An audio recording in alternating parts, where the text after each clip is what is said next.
What's up, everybody? It's the Arty 84 Show live here, episode 191 on this very hot Wednesday in August. As always, to the right of me, Adam the Mallet, hanging out, just doing his thing at the Red Hat. It looks like the last day of RIP the Red Hats, which was a bar in Boston that was about 100 years old that Adam and Dr. Powers went to.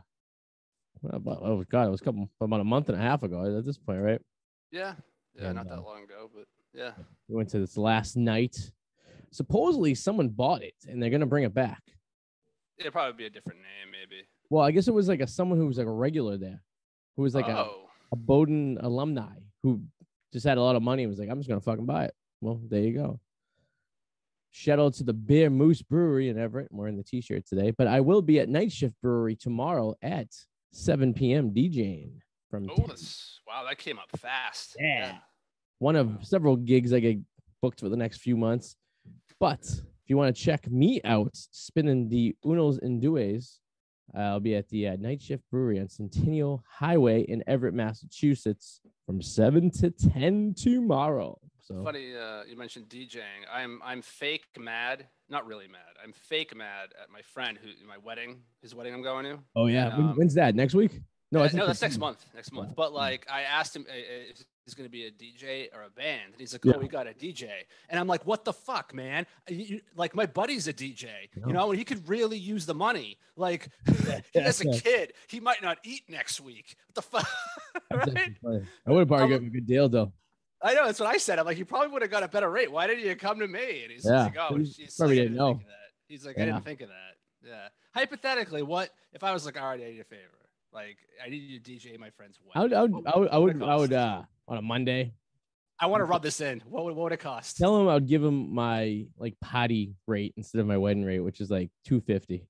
Yeah, $250. Yeah. Wedding, and beers and stuff. Yeah, you know, that always works out. My wedding rate's usually $1,000. Yeah. 1,000 if I know them, 1,500 if I don't. Yeah. And then potties are usually $250. You know. Oh, so I'm not even getting the friend discount. I'm just getting the party rate. You're getting the party rate, but you're going to a wedding, so you're getting like a 75% off. You know what I mean? Tell you to save 75% off of the regular rates. Yeah. We do have a guest tonight. We're gonna bring him in a little bit. So I'm gonna rub that in later. Yeah. You should tell him that. Be like, listen, you could have saved yourself so much money. I'm gonna. That's exactly what I'm gonna do. It would have cost you $250 and maybe a 6-pack of beers. Yeah. You know, he would be playing the hits, spinning them all night. It's going to be very interesting DJing at this brewery because I don't know. So the first time when you DJ a gig in a new place, it's like kind of odd because by the second time you're adjusted, so you know how to like set up, you know what to prepare for. Yeah. So I don't know if they're going to stick me in the room we had the baby shower in. I don't know if that's going to be the room. That's a good room. It was a nice room. Or it's going to be in the main hall. I'm thinking probably in the room the baby shower was in, only because if you didn't want to listen to music, you just go to the main hall. Yeah. Maybe. I'm thinking the main. I'm not thinking that room though. I'm thinking the main hall only because like that room seems like a room that's specifically set aside for functions. Yeah, I know they do open it when it's busy. You know. Okay. Because it's like the only way to get outside from once you get in, so it's kind of like a weird situation thingy. All right. Oh, maybe they'll set me up outside. I mean, I don't mind DJing outside if it's nice out. That's fine to me too. But so I'm there tomorrow night, of course, and then I'm there again on the 26th of August. And he goes, so we're gonna team you up with retro game night.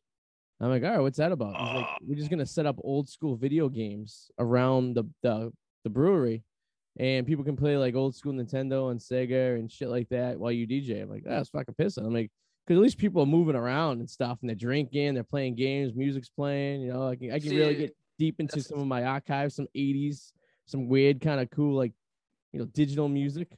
Okay, that I would like to see only because I'm curious, because that's gonna be interesting because it probably means no women. A lot, like a lot of, you know what? I don't know how that's gonna go. Like, maybe that's why they needed the DJ. They figured I could, you know, I bring the ladies. Maybe I don't know. Girls want to dance. Their boyfriends go play retro games. Yeah, but those are the type of chicks that like that. Some of those chicks like games like that. You know? I'm not expecting to be flocking the women here at the Of brewery, course. you know. But you want something to look at. Thursday nights, yeah, because remember the nights at the tavern in the square? Oh god, sometimes they were just a sausage fest.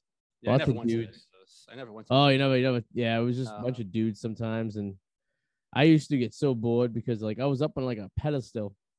I kind of overlooked the two bars. It was like in the middle of the building.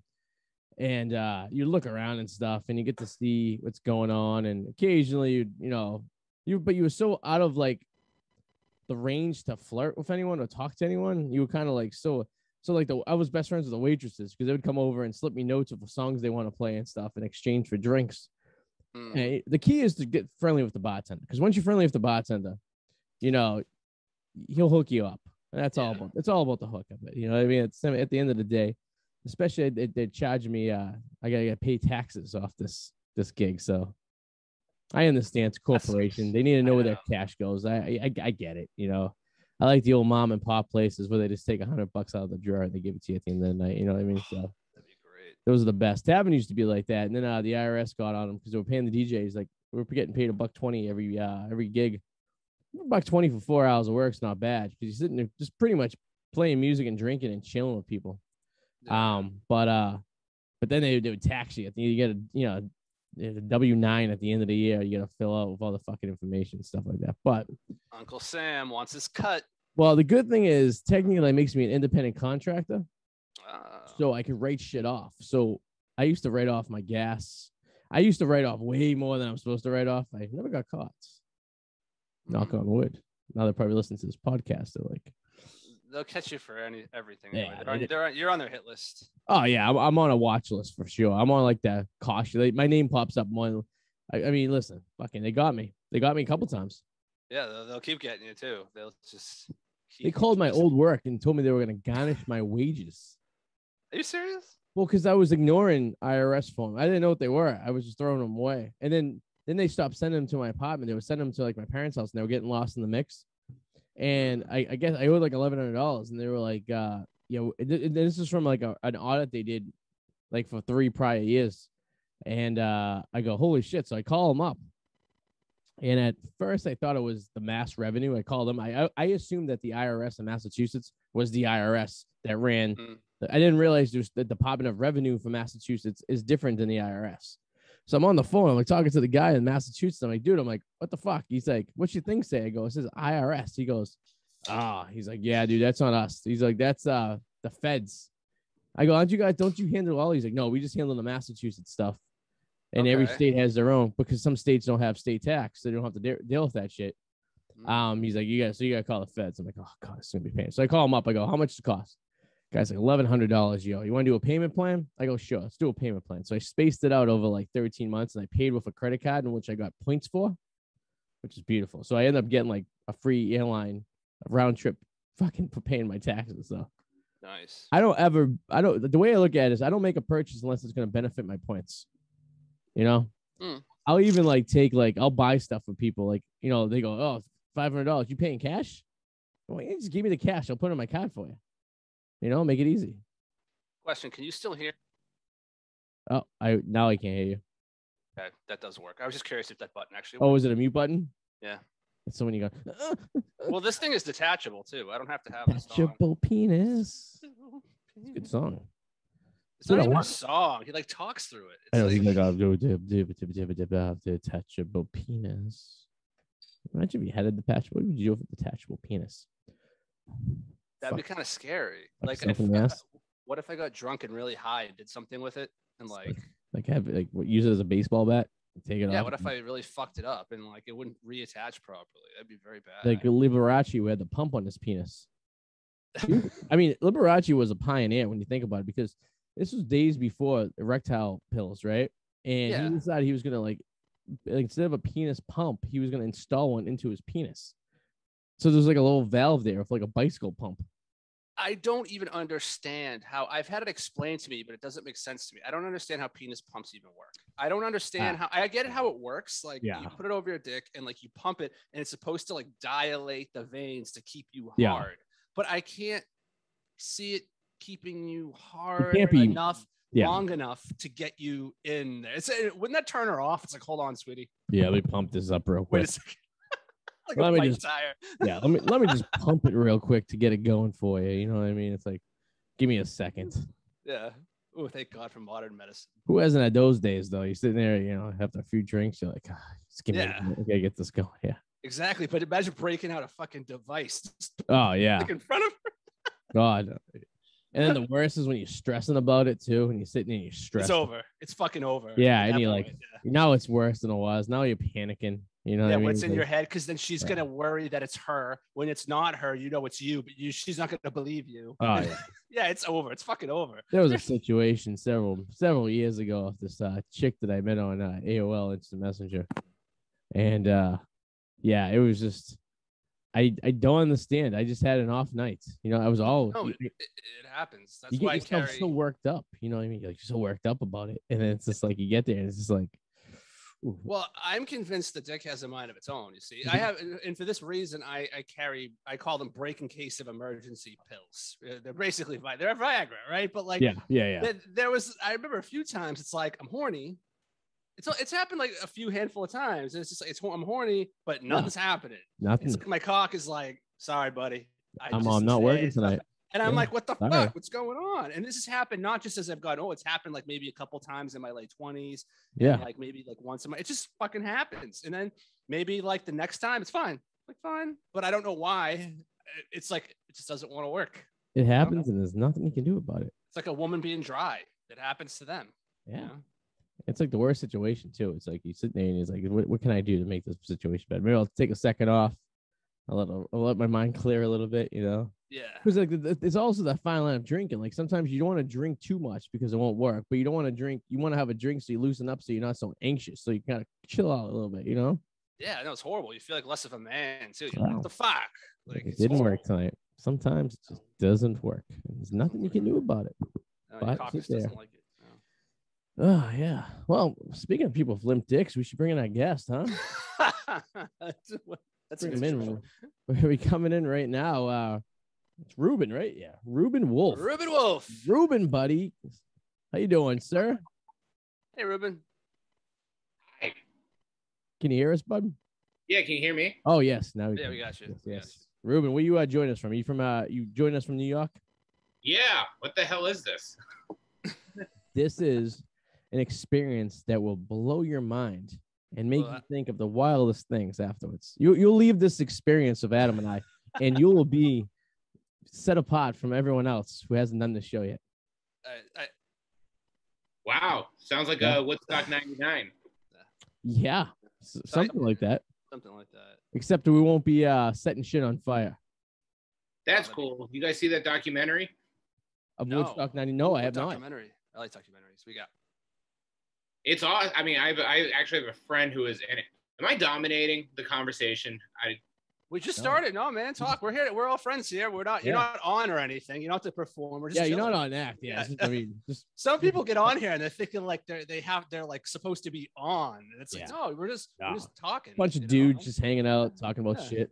I can talk. I can talk. Like, fuck it. Perfect. Go for it. Great. I bought a hat that says Beaver Hunter. I'm doing great, you guys. Nice. Where does one find a hat that says Beaver Hunter? So, funny story. Would you expect that there was a long story to go with the Beaver Hunter hat? I mean, I would. Hopefully, it's a good payoff. Okay. Well, shit. Now I feel pressured.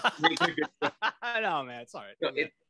So a few months ago, I was in a dollar store and I was walking one near my house, and I was just walking through the aisles and I saw this hat that said Beaver Hunter. I was like, man, I should buy that, but I decided not to.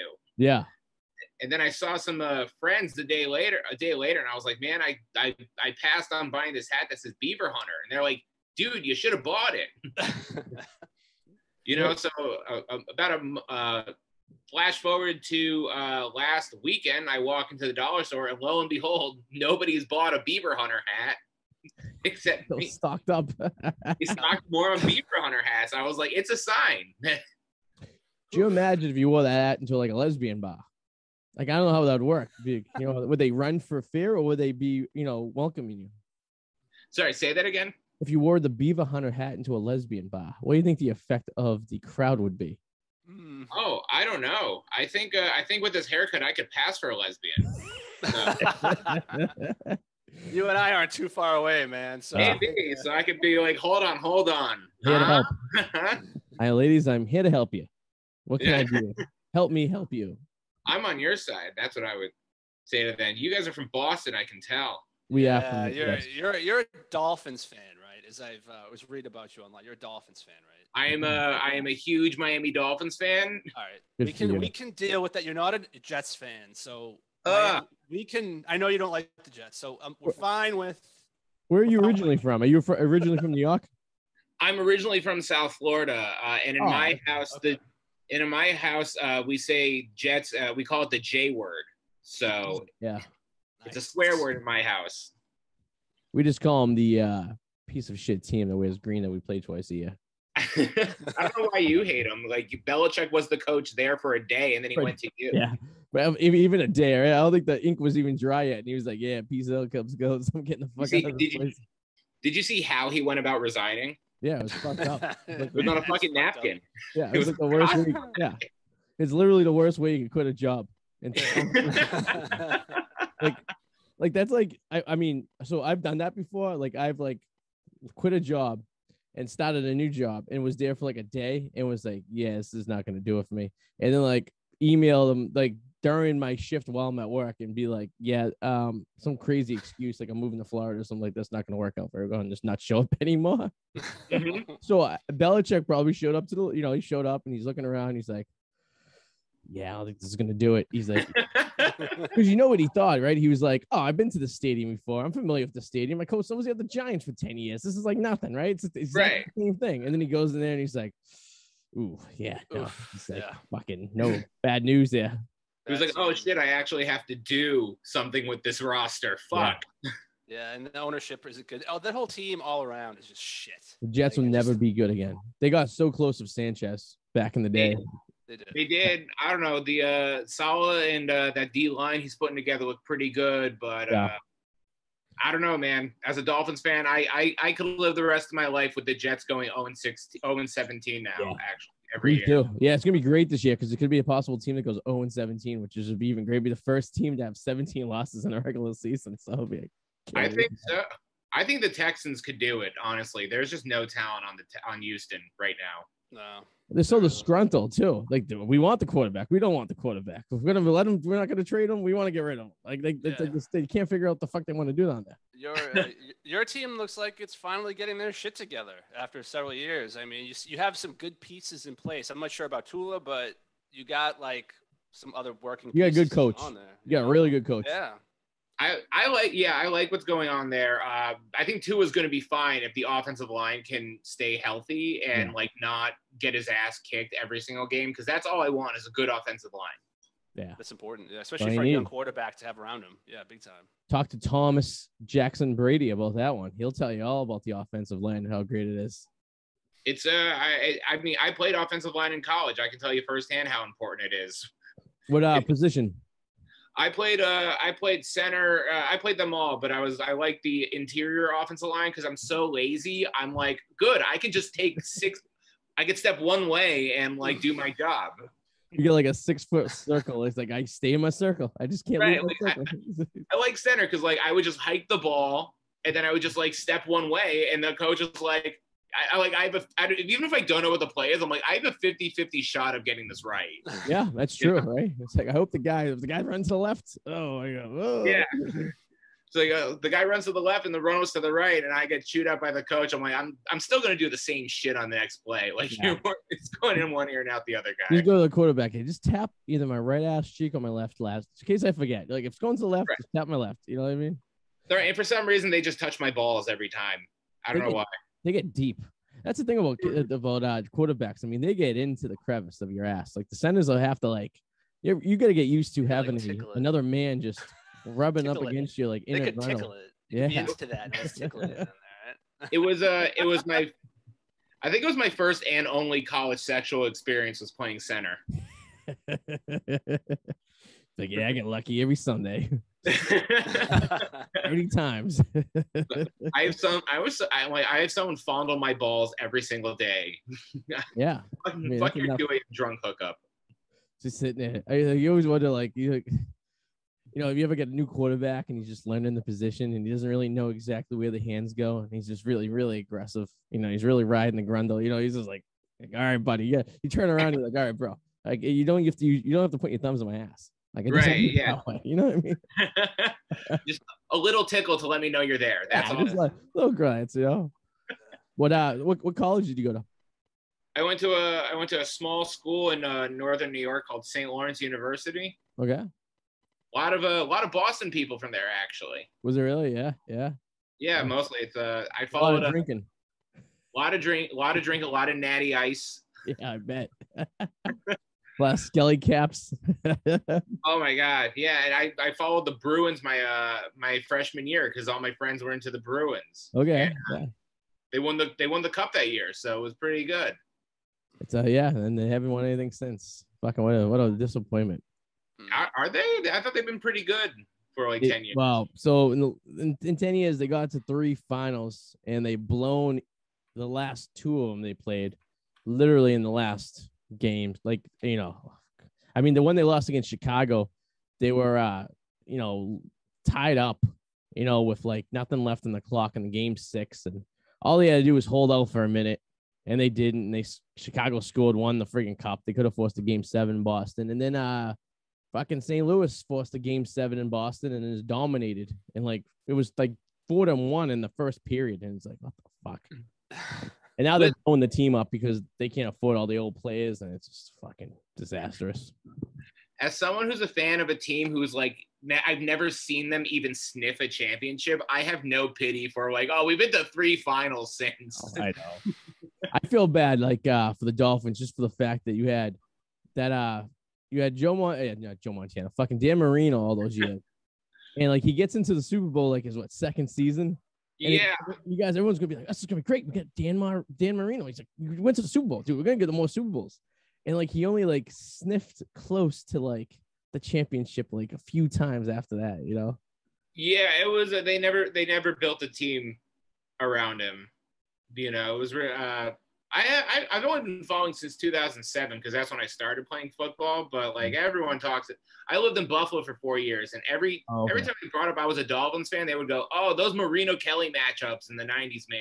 Yeah. Yeah. Buffalo Betties. We talk about Buffalo Betties all the time. Mm-hmm. What's a Buffalo Betty? Buffalo Betty is a Buffalo 10, but if you took her out of Buffalo, she's probably like a 3. 2.5. Boston 3. Probably. Boston 3. Call them Buffalo Betties because like when you're in Buffalo, you're submerged with them. So like you're thinking of looking around, you're like, well, she's probably the hottest girl in the group, and you're like, oh, this is great. I'm with the hottest girl in the group in Buffalo, and then you take her out of the metropolitan area of the greater Buffalo area, and they just slowly lose its potency, I guess you could say. Like water and not. Right, it's like a Cleveland 10 and a New York 2, Correct. Yes, exactly. Yeah, you go to cities and you're like, well, dude, bro, I went to Oklahoma City. I picked up a 10. And then you show your friends the picture. And it was like, dude, it's a dude. Like, what? You know what I mean? It's like what the fuck? You just, I'm not going to New York City. I go to New York City and I walk around and I'm looking at broads and I'm like, yeah, there's no chance I have any chance of any of these chicks, right? I mean, you know what I mean? I got to go to a New York 3 to survive. I love the idea of someone in Oklahoma going like, this guy is the hottest girl in Oklahoma City. Have you ever been to Oklahoma City? No, I've never been. Although I saw Kevin Durant once when I was in LA. So that was that's close enough, I guess, right? It's the closest I'm ever going to get there. What about you? I spent like 5 hours in Oklahoma City one night. Me and my sister on a road trip. We were coming down heading to Dallas, and we stopped at Oklahoma City. Actually, not a bad time. Surprisingly enough, I thought it was going to be like a redneck bumpkin kind of like, wear your cowboy boots and cowboy hat and go to the old rodeo. But it wasn't actually bad. I mean, for what it is, I mean, it could be worse, I guess, but. I felt the same way about Cleveland the first time I went there. Yeah. Cleveland's about the same way too. Yeah. I was ready to tear the fucking. I mean, keep in mind, like my reference point was like the movie Major League. Mm-hmm. Was just all I knew about Cleveland. Great movie though. It's a great movie. It's a fucking awesome movie. Yeah, fucking river burnt for 3 days. Like, how does water catch fire? Oof, that's bad. Oh, yeah. Well, the river was just so polluted. Yeah, Yeah. just burnt. Like there was. I mean, if I were living in Cleveland, I'd be like, "Is this the end of the world? Water is now on fire. What the fuck is going on?" Do you follow baseball at all? I don't. It's really just football, and I just started following the Rangers a little bit, but Yeah. yeah. Cleveland Indians are changing their names. I don't know if you've seen the news. Last week they released it or something. I've seen it. What do you think they're going to change it to? So they changed it to the Guardians. It's the Cleveland Guardians. I love that with the Boston accent. Yeah, Guardians guy. Which is basically Indians with a god in front of it. It's like Guardians. I guess supposedly they have these like crazy bridges in Cleveland. They have these like, I don't know, like sculptures on it. And they call them the Guardians of the city. Apparently there's a whole history behind it.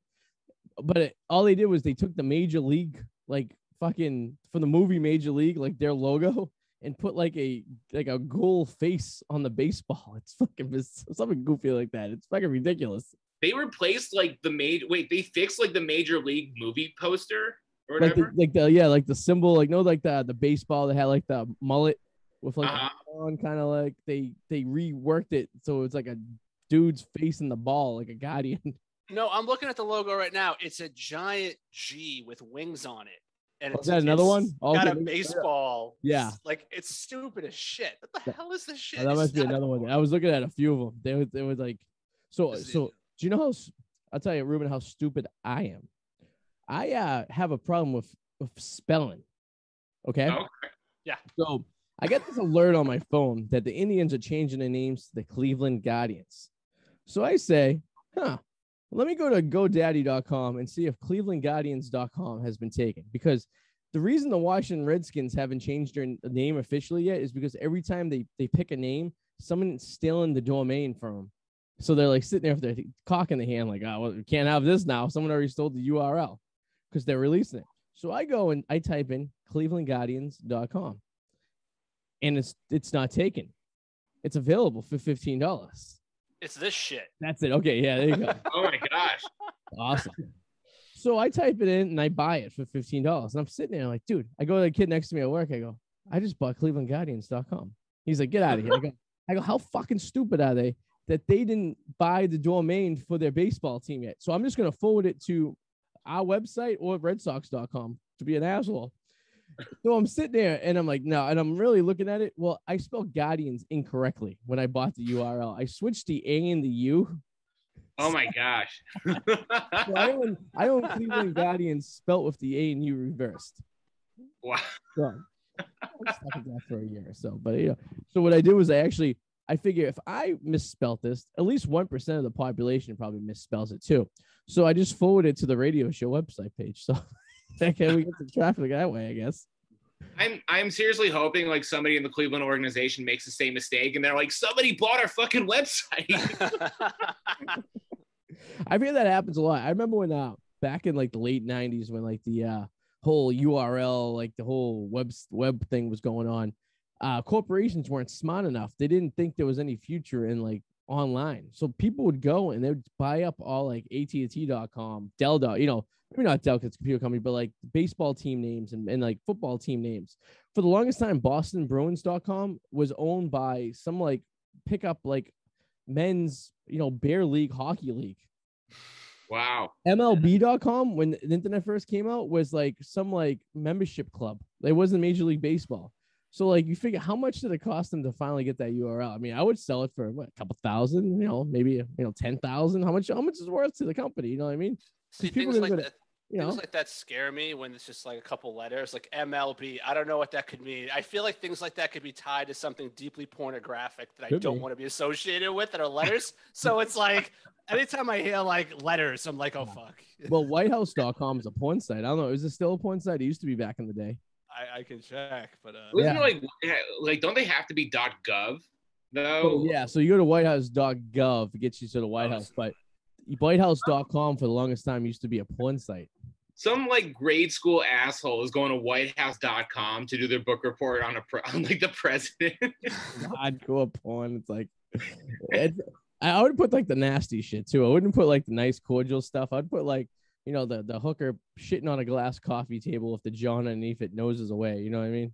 You know, shit, I thought Biden was a creep. I didn't know it was this level of shit. Oh, it's like live from the president's room. What if White House? I bet whitehouse.com is owned by Joe Biden. He's like, I bought whitehouse.com. I bought the website to my house. So you can go there. Nobody would believe me. Like, oh, Joe, stop it. Joe's just being Joe again. He's talking nonsense. No, seriously. I bought. What is whitehouse.com anyways? So Reuben, what's going on with comedy? I just noticed here, and this is a fuck up on my part. I'm on your website. I saw this thing for Comedy Olympics, and I'm like, oh, cool. It's a show coming up next week, and I saw it was dated last year. So, but I like I was watching some of these videos, and it seems really cool. Is that going to get back on, or? What do you know? Like when are you guys comedians at all? Yeah, I do stand up. I have just stand up occasionally. Yeah. I'm just part of the scene. I'm along for the ride. Do you know how like in your head you're always like, man, I really should get to that sometime. Yes. That's how I am about updating my website. It's like, Gotcha. I always go. Comedy Olympics was it was a concept I came up with during the pandemic where like I have a hat and I have these pre-written punchlines, and I would bring on 3 comics I would read the punchline to them, and they would have to write the joke that ends in that punchline. All right. Yeah. And where was I going? And then I would have audience, and the audience would vote on who their favorite joke was. It's like a little taste of whose line is it anyway kind of thing going on there. Yeah, it's a pretty cool idea. Yeah. It's a great idea. Yeah. I mean, the thing was, like, at a certain point, everyone seemed to love it, and like all the comments here were like, this is such a great idea. And I think the only person who really did not like it was me. All right. That sucks. That's the worst. You're gonna franchise it out, you know what I mean? You're gonna be like, all right, listen, I have the idea. You guys run it, and just give me a piece of the action. You know, it's at the end of the day. You know, honest to God, like that's really like this is why I produce shows, but like I co-produce shows. So like if I'm ever gonna produce a show, I'm like, I don't want to book everybody. I don't want to do the whole. I don't know. I'm just I guess I'm a pretty lazy person because like. Doing Comedy Olympics was like I would have to book people, I'd have to write these things, I would have to like shift my computer around, and I mean obviously like this is not conducive. This is what it was for a long time. It was like this view of my room. I'm like, this is not good. So I had to turn and face my wall, and it was like a whole now that I'm saying out loud, it doesn't sound like as big of problems as I kept building up. It's like first world problems. I'm looking at a window. Arty, we got to get you out there. It's almost time to unleash the Kraken. I feel like for you don't want to turn to Eric, who was playing comedy softball when he hadn't done comedy like a million years. We got to get you out there. So Reuben, it was funny. I was about to break out again. I just had a kid. I got married. And I settled down. I finally figured out a way that I could go. All right, maybe at least a night a week I can get back out to the clubs, because I was running shows for the longest time. I was doing like once a week comedy shows, and I would do all the booking and get people going, and we do it at breweries. We were doing it all over the place. And, it kind of slowed down a little bit. And then, I got married and had a kid, and I was like, all right. So I'm like, I gave it enough time to go by, and I'm like, all right, I think I got to start doing it again. So what we were going to do is I was going to work the show. So the podcast show, the live stream, into like doing it at a club. And then we do like the comedy afterwards and kind of, you know what I mean? So we kind of like, I have a night out, you know what I mean? Because I could, I could figure out a way to get away from the wife and kid if I could do everything in one night. I could get, if I get one night to do everything, I could bang it up. And I was about to do that. We were about to do everything great. And then all of a sudden COVID hit, and we were like, fuck. All right, what do we do now? So Adam and I started doing this online. We were on it started with us on our cell phones, sitting there at like a kitchen tables, just like recording it and then taking the video and splicing up. Okay, if you go back to look at some of the shows from like March of last year, it did horrific. So then I had an old camcorder, and then we got green screens. And then we got like really good audio equipment and stuff. And like, I go, I'm not going out. I'm not doing anything. Let me drop like $1,000 on some cool stuff to make this like look like a real nice production, And then I also came back, right? And then like the world came back, and you're like, fuck, now I have all this equipment. well, now Adam and I like, oh, we gotta bring the show on the road again. So now I'm like, all right. So I'm like, I gotta figure out a way to get the studio on the road, but make it so like if I need to get back, I need everything portable, but I need everything fixed. You know what I mean? But I mean, you probably doing the same thing too. You probably watching TV shows and being like, damn, I know people have better production quality than these fucking like The View, where these people are zooming from their houses. You know what I mean? It's like, didn't I ever think about like if I was a producer of a TV show on TV, wouldn't I say like, hey, listen, you got to upgrade your technology. You can't be doing a fucking Good Morning America on a fucking iPhone. You know what I mean? Like, Right. Yeah. but I don't know. But so I was getting back into it. So but then I got it. Then all of a sudden everything hit. And then I was like, all right, so I guess I'll do some virtual comedy. That went over like a lead balloon. That was fucking, I couldn't do it. Oh, you didn't like the Zoom shit? I work on React. Like, I don't know, I need reaction. I need, because you don't, a lot of people mute their fucking screen, so you don't get any laughs. And then keeping track of time was almost virtually impossible because I had no timing because I had no flow.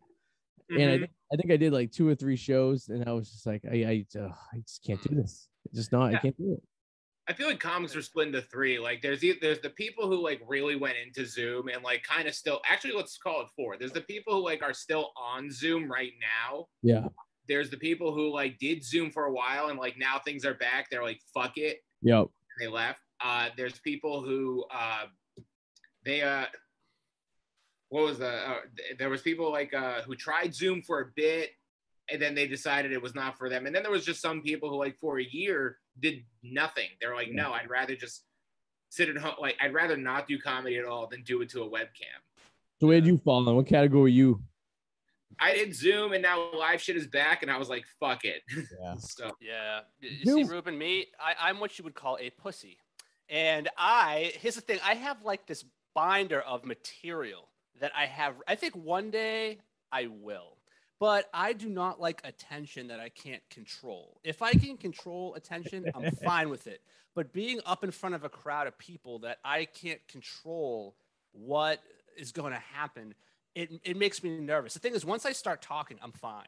Yeah. It's the anticipation of everything that bothers me. And the ultimate test coming up is I have to give a speech at my friend's wedding. There's going to be 100 people there. I'm going to see how that goes. If I end up doing that and I'm comfortable, there's a good chance within the next 6 months, I'm going to be in front of a microphone. There you go. Right. Awesome. That's kind of how I'm gauging it. And I'm looking forward to that. But prior to that, pussy. The first time, I mean, you probably remember the first time you went up for an open mic, right? It's fucking nerve wracking.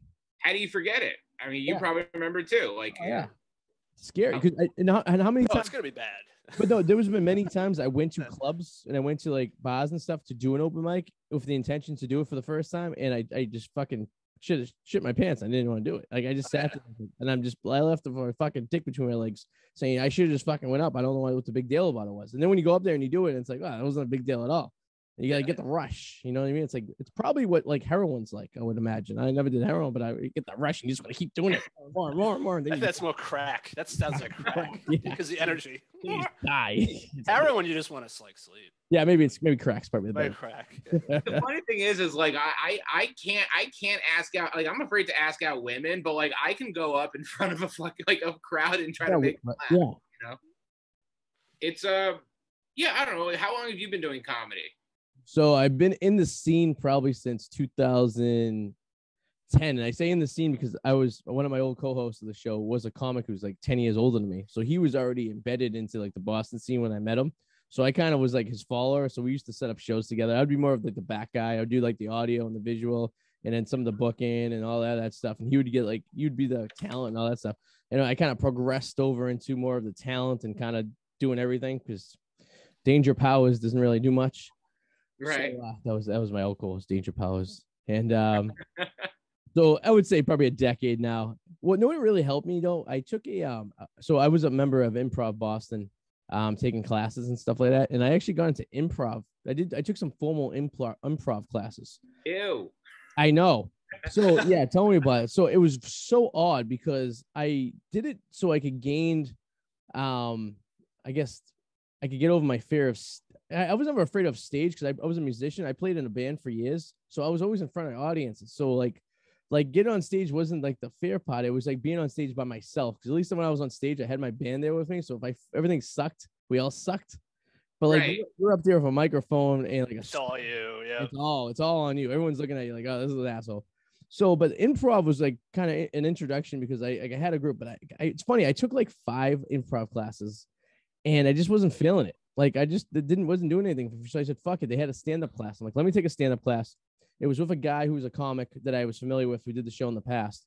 This kid, Dana J. Blaine, who was he used to teach classes all the time, Boston guy.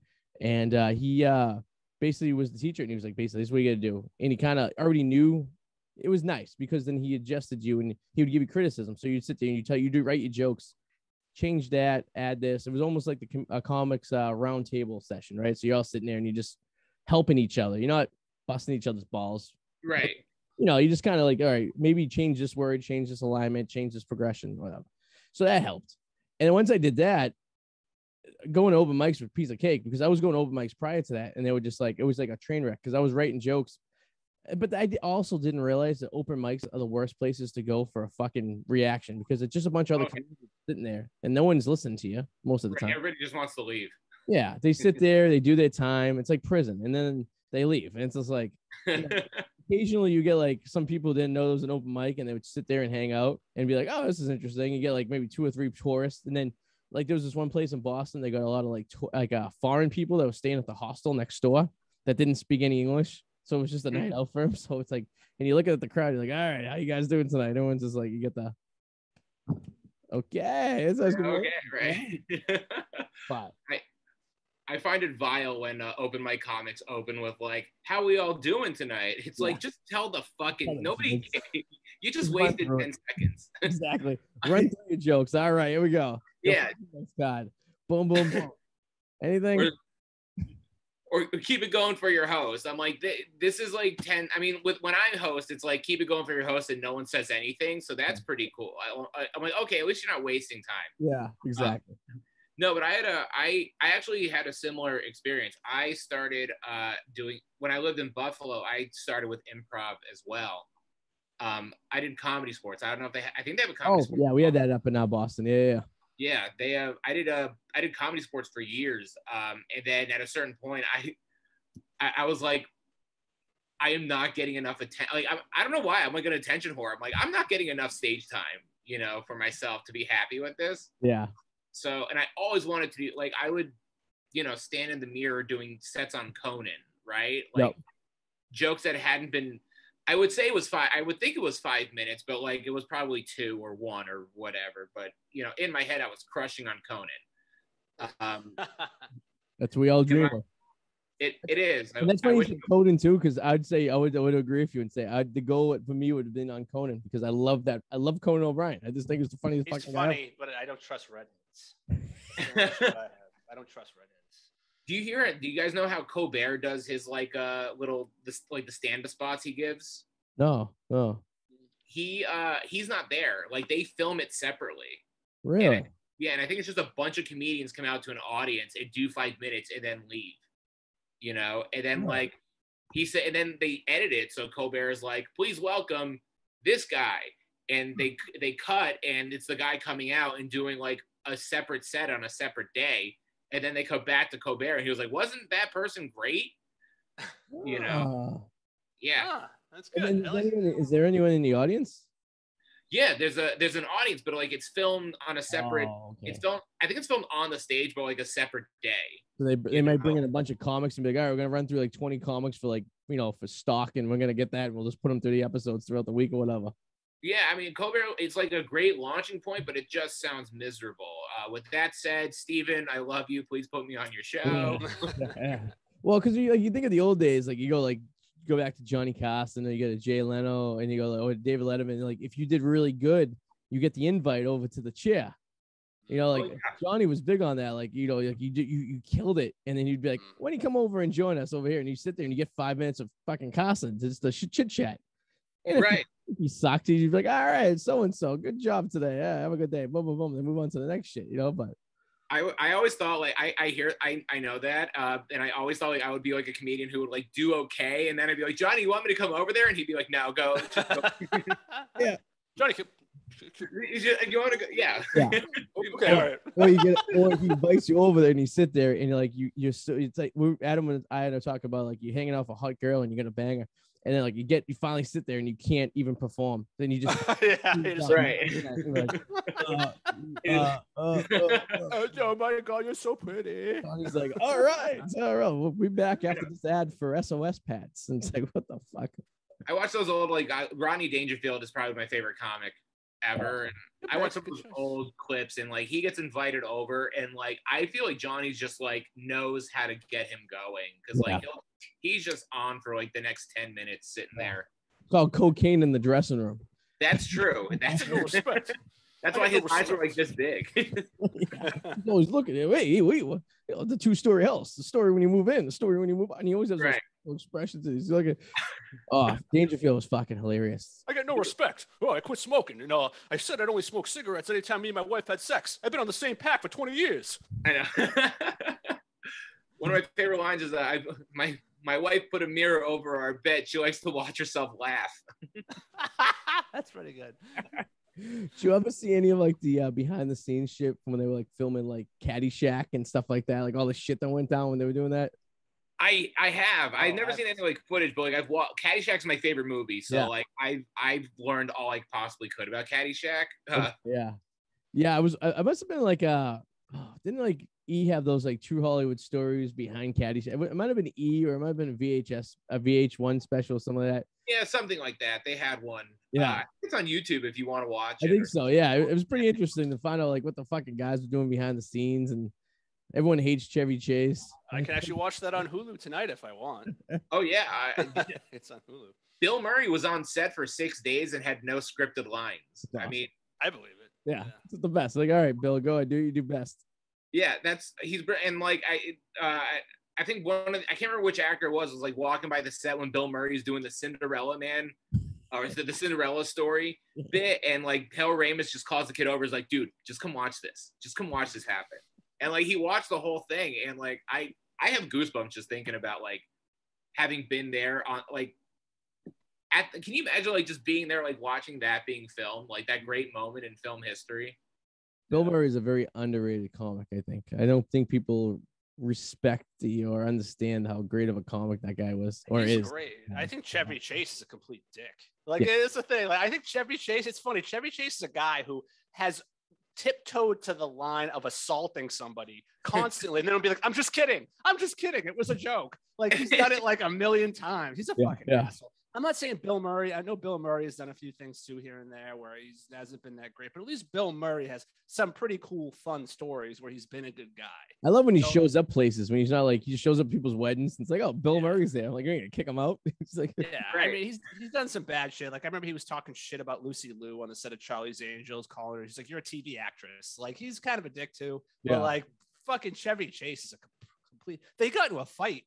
Chevy Chase came back to SNL the second season to host as a guest because Chevy Chase left after the first season, and him and Bill Murray actually got into a fist fight backstage. Oh yeah, it's pretty well known. And I think Belushi egged him on. If I believe that. Yeah, I believe it. Yeah, I think Belushi was sitting there like, Bill said, "You're a bitch, Chevy." I just picture them slapping though. I can't see comedians being good fighters. Can you? No. I don't think Joe Rogan probably. I can see Joe Rogan killing someone. Yeah, that's probably the only one I could see. Rogan probably could, and his friend who used to be like a UFC fighter, isn't it? Brendan Schaub, I think, used to be. Yeah. They could probably throw down, but like me, I'd be like. I don't see Jim Norton fighting anyone on the regular. You know what I mean? I can't imagine that being something that's. I bet you could kick some ass. It's just a Boston thing. It's like a Bill Burr thing. You look at Bill Burr, it could be like a dangerous thing. It's more words and it's more of like an intimidation thing than actually getting out there. If I go out on a fight, I'd probably be like, yeah, I don't know what to do. Fuck, I'd probably get my ass. It's not happening. You just talk so much shit that you like make the person double think like maybe this guy could kick my ass. Right. So you just gotta talk yourself up to a point where it's like you just keep double down. I think that's what most people. I truly believe nobody. There's always a small percentage of people who do, but I truly believe like 90% of the people are just peacocking and acting like they want to fight, hoping the other person will back down. I think that is like 90% of everybody. Yeah. No one really wants to fight. They're just like, you want to go? You want to go? You want to go? Come on, hold me back. Don't hold me back. And as you get older, I feel like that percentage of wanting to fight drops. Yeah. So like right now, I'm fucking 38. I have okay? Yeah. This is a point from boys being boys to now you're going to jail for assault. Exactly. Right? And it's like, especially if it's on a Friday, you're not going to see a fucking judge until Monday. All right. So you're going to be you got to be smart about this shit. You're going to be in fucking public lockup until Monday fucking morning. Well, I don't want any of that shit. I'm probably going to lose a tooth. There's some dental. Yep. Right. Like, Exhausting to think about the idea of it. Time your fights properly, people. That's the lesson you want to take away. Exactly. Time. If it's a Friday, you don't want to throw down. If it's a Sunday, maybe. Why not? Make sure there's not a holiday. Imagine if there's a Monday holiday too. You're not seeing that. Oh, shit. You're in county lockup till Tuesday. Just stay home on Christmas, you guys. Stay home on Christmas. Yes. I can imagine if I go on a fight, like, Friday night, go off the guys, go to a Sox game or something like that, and I end up getting in a fight and getting arrested, and I have to call my wife and tell her, yeah, you got to get me out of jail. I got into an altercation with someone, and she'd probably hang up the phone, and I probably won't hear from her for Tuesday. So let me sit there for the weekend and think about what I did. Yeah. I think this is on topic, but like I found there was like a graphic released today of which NFL fans drink the most in a stadium, and then I found another one for baseball, and surprisingly, New England was far down. Like, Can we try to guess? Can we try to guess the top? Can we try to guess? Okay, yeah. Arty, what do you think? The top drinking stadium. Good question. I'm gonna say Buffalo's up there. Okay. Buffalo's the top 3. Okay. I'm gonna say Pittsburgh. Ooh, no, Pittsburgh was like somewhere in the middle. Really? Yeah. Okay, no, actually, you got to think cheap stadiums because you got to remember because at a Patriots game is like $15. But the price might be so high because so many people are drinking too. It could be, but like if you go to a Patriots game, what are you gonna buy? Two beers maybe. You're gonna pregame in the parking lot, but maybe buy 2. But if you go to like when we were in Jacksonville, beers were so cheap. We went to a Jacksonville. No, they were expensive. Were they expensive? Maybe I'm thinking. Yeah, they were 15. They were like $15. I just assume stadium and like any stadium in the country is just going to be expensive beer. But so Buffalo, you said was Green in the top Bay. 3. Are they big drinkers up in Green Bay? Green Bay was in the middle. Okay. Actually. All right, let's narrow this. East Coast, West Coast. What were the other 2 in the top 3? Midwest, I'd say. Okay. I'm thinking maybe I've been to Chicago. They know how to put back a few there, but Chicago. So the White Sox were number 1 for baseball. Really? Wow. Yeah. Huh. I know that. It's a thing for football. Think really sad fan base. Dallas? Texans? No. Indianapolis?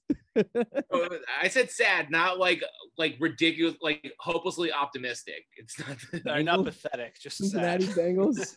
Yes, Cincinnati. Actually. All right. Cincinnati. All right. So Buffalo, Cincinnati, and who's the other one? Baltimore was number 2, which was weird. Like, cause that's interesting. Yeah, I was surprised like Boston and New England weren't like top 5. No, was that based on alcohol sales in the stadium? Was that the thing? Yeah, and I think on average, like Cleveland spends like people or Cincinnati fans spend like $53 on drinks at a game. So you know what that might be, and I'm just gonna throw a theory out there. So like New England, huge tailgaters. We put back lots quantity of alcoholic beverages before we go into the stadium. That's true. And typically, going to a Pats game, I only usually buy 1 beer. They give you the 24-ounce. I buy 1, and that gets me through the most of the game. And because I'm already so hammered, and I usually sneak in some nips and stuff. We like to sneak in our alcohol. So we figure out crevices in our body and stuff to put them in. So I'm thinking if they're going strictly on sales, Cincinnati's in downtown. There's probably not much of a tailgate situation going on. People are probably just going to the game. So they're not pre-games. They're drinking more drinks at the game. Just a theory. I would say, Boston, they're probably drinking just as much, if not more, but it's just not recorded. It's kind of like when you get cash for a job and you don't have to tell the IRS, right? They don't know how much you actually made. Actually, news break. Sorry to break this up, guys, but according to a study of 1,683 sports fans, so not really scientific, but still, it's a decent amount. Actually, Atlanta Falcons lead in binge drinking and smoking marijuana at 86%, drinking at 77% marijuana. Then the Jaguars and the Cardinals and the Bills. So this is what you stated. Hold on. Binge drinking? Is that like what? Drinking is that's weird. I would think binge drinking was like all freaking day, like tailgating and at the stadium, and then after when your team loses. When they're on 28. Yeah. Listen, after 2016, the Falcons have to drink. Hey, listen. It's true. 50 Cent bought me a beer at a strip club in Indianapolis after the Patriots lost the Super Bowl against the Giants the second time. Well, the definition of binge drinking is 5 drinks in under 2 hours. Okay. I do that like all the time. I just did that during the radio show. I literally just did that while we're here. I just finished my drink number 5, and we've been on the air for almost an hour. So you said 5 drinks in under 2 hours? Yeah. Who fucking can't do that? At least 5 in under 2 hours. That's considered binge. Beer every 25 minutes or so. Let's I think we should go to an AA meeting and go like, do you have a problem here? Yeah. It's like when they ask you, like, you take a test, it's like, do you consume more than 5 alcoholic beverages in a week? I go, a week or a day? That's gonna really throw things off a little bit. I hate when they're like, when like a doctor's like, do you drink? I'm like, yeah. I don't drink a lot, but like, I'm like, they're like, do you drink? I'm like, yeah. And they're like, how often? I'm like, say socially. Just say socially. That's what I say. Doctor, do you drink? I go, you see my profile. I'm married with a kid. And I work at a bar part-time and DJ at night and do comedy. So yeah, I do a lot. I mean, it depends on like socially sitting in my room crying. Like, what is there a difference? You know? Yeah, I've never actually came home and made myself a hot alcoholic beverage. To me, like, I don't know. I could drink like a case of beer, and for me that seems okay. But like if I went home and made myself a martini just on like a Tuesday night, I think that's where I would be like, well, listen, just because I drink martinis during work, Adam, doesn't make me a bad person. It's a lunch. No, I would say that's a lot of work. Like to come home and actually fix a martini. It's more work than I want to do on a Saturday. Who's fucking doing that? I was gonna say that's pretty Mad Men of you to like make a martini and then look out a window. Yeah, I guess that's what your wife's for, right, Adam? Just kidding, girl. Yeah. That's what my wife's for. No respect. Where you get those? What my slip is that? I'm actually I'm interested to hear the speech you're going to make this weekend, Adam. Oh yeah. Oh, it's next month. Next month. I'm working on it. It's going to be good. I'm going to make her cry tears of happy. I am aiming for it's going to be really good. Then don't do comedy. No, it's more so the number of people I'm going to be in front of. That is what is thinking of. I'm not trying to do comedy in front of them. One of the best men at my wedding, I had 2 best men. One made did the more Adam approach, where he was just gonna tell a story and do his thing, tell some points. The other one decided he was gonna do stand-up comedy during the best man speech. Yeah, that sounds stupid. No, I'm not doing. But people didn't know that he was doing stand-up comedy, so it was like a rough crowd.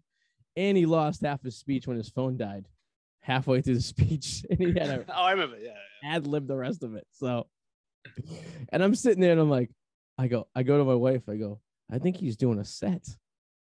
I go, we need to light him. I go, someone's gonna go. I was gonna say, light me at 5. I go, I think he's doing a set.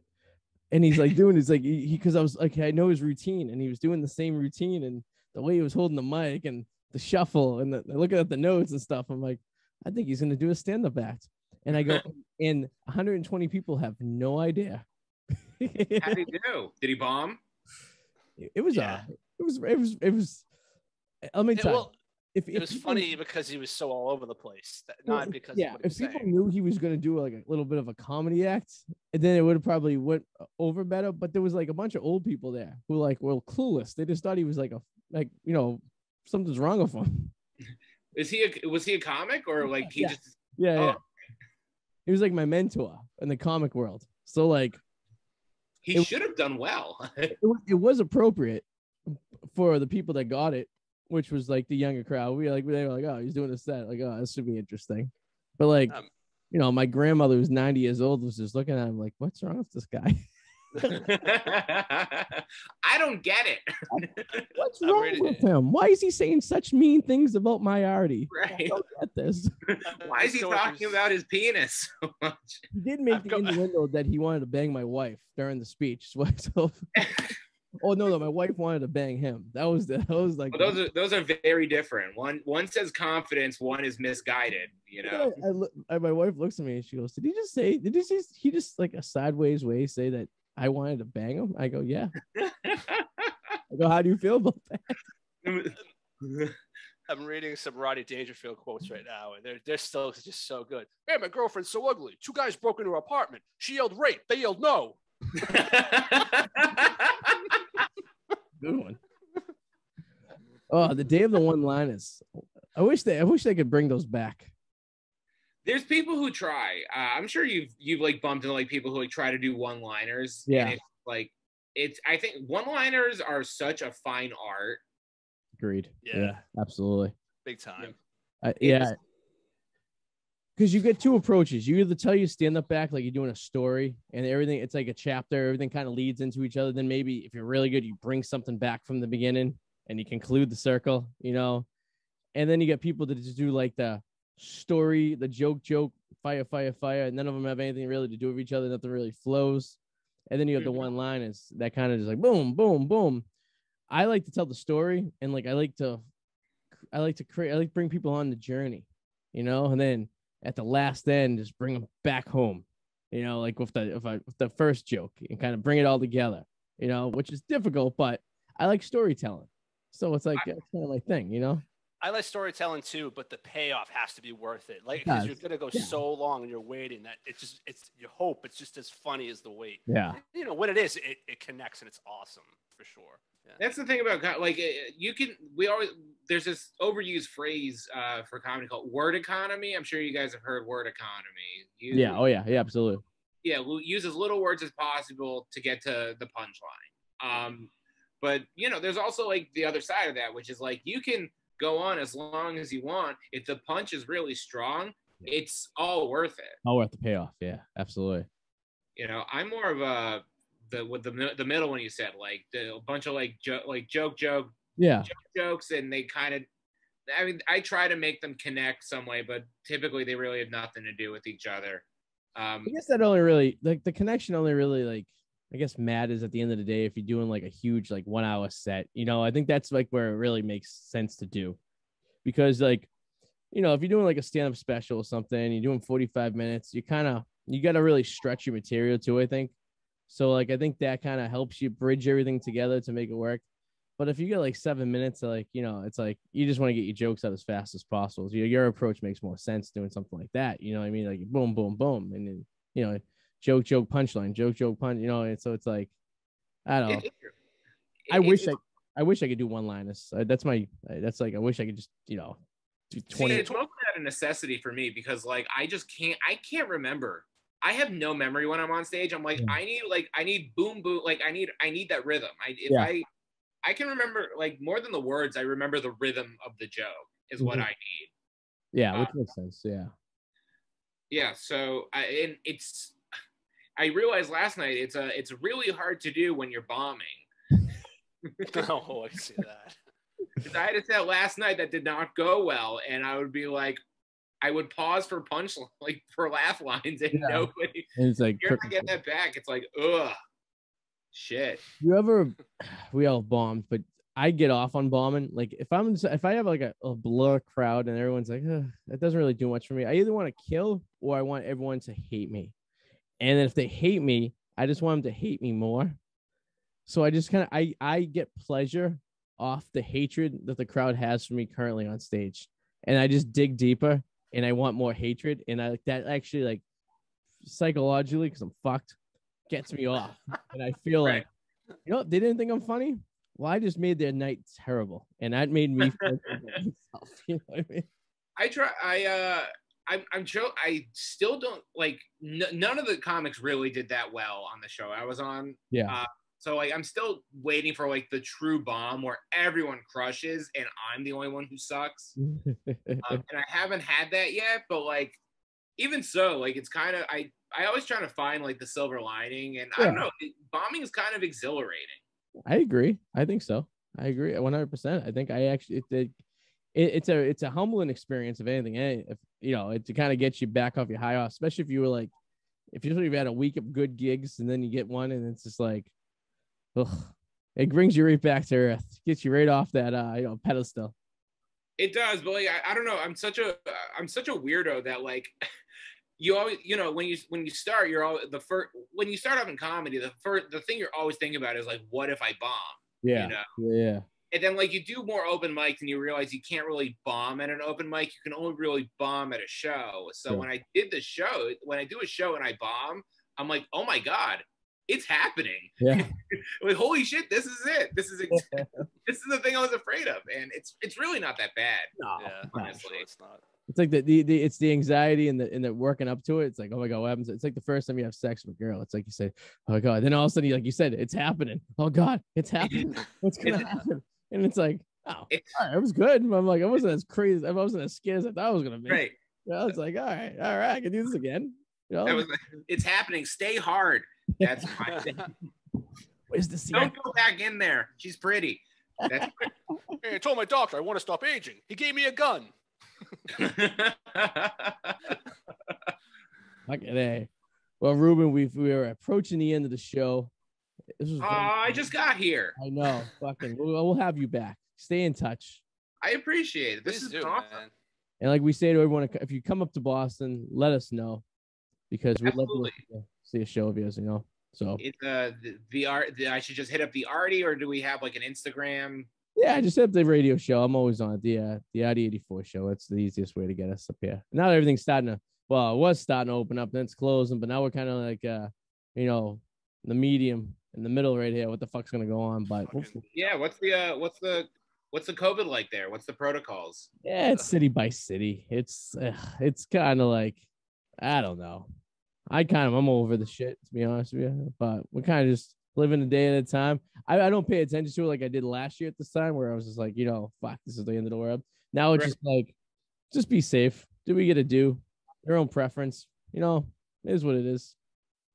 Yeah, I mean, I'm vaccinated. I assume you guys are too. 50%. It's not. I am. 50% of us are. At this point, it's your choice. Like, I mean, yeah. I mean, whatever. I think I honestly already had it back when it first came out, but I don't know. So I'm just gonna use that as my makes me sleep better at night. Yeah, you got the OG COVID. I work at a bar that has a lot of tourists and flight crew. Oh, yeah. This shit was being talked about before anyone was talked about back in like December of 18, January of 19.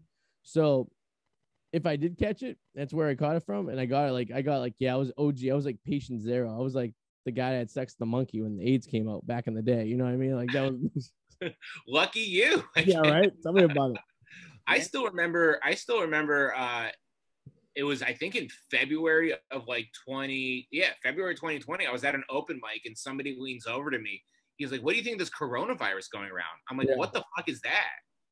Oh, that's what I meant. January 20, not 19. I would have been way ahead of the fucking path. That was off. Yeah, so fast forward. Don't tell anyone, but I got this thing. It's the COVID nobody's talking about. You got it. We'll talk about it in about a year. Right. Trust me on this one. I got it. You're gonna want this, Reuben. big news right now. You know. Yeah. But I don't know. God. So Reuben, how can people get you? Do you have a website or just your Instagram or? I do. I have the website. It's ReubenWolf.com, but as we covered, it doesn't get updated that much. And it's only like a year old, so like I'm really like not. I need to maintain it more. You can follow. I'm on Instagram, rwolf comedy. Facebook is just Reuben Wolf. Fuck Twitter. I don't put up with that shit. You know. Yeah, but that's. What else do I have? I think that's it. I hate social media, but it's a necessary evil. For comedy and shit like this, yeah, you got to deal with it. Yeah, I do what I do. You got to do what I do. Just post and don't read.